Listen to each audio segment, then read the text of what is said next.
Well, it's officially the dog days of summer, and I'm still clearly in a summertime state of mind. Maybe the biggest heat, though, so far this summer has come from the General Assembly in Raleigh. They finished up their session. They'll be back in the fall for some constitutional issues, but not before making dozens of pretty drastic changes to the civil courts and to the civil justice system.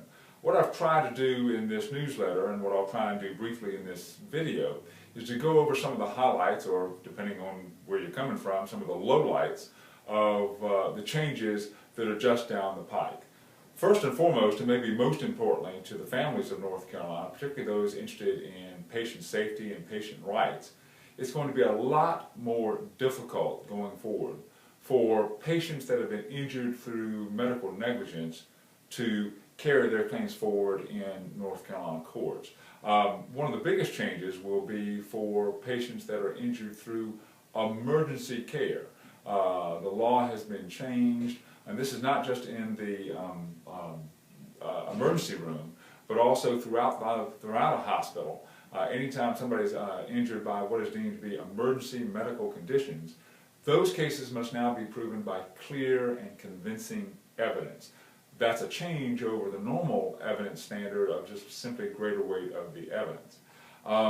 Also, there's been a cap on damages, non-economic damages, of $500,000, so that regardless of whatever a local jury might decide in any particular county, the state legislature has overruled that jury in advance, and a judge must impose a limit on the damages even if a jury awards more. In the area of medical evidence, evidence of medical bills, those medical bills will no longer be the amount that's charged by a doctor's office or a hospital, but instead what the evidence will be, what it must be, what it can only be, is evidence of the bill that is finally satisfied, the amount of money that it takes to satisfy a bill.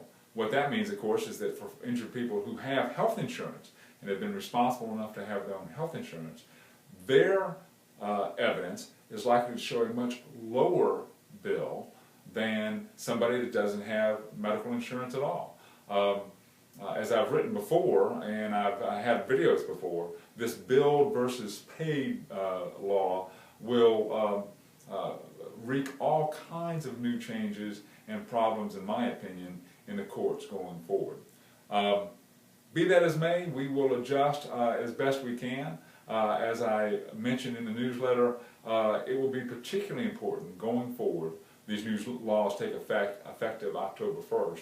It'll be particularly important going forward to make sure that you talk with your attorney about these changes should you or your family member be in a situation in which you have to pursue a claim because you've been harmed by somebody else's carelessness.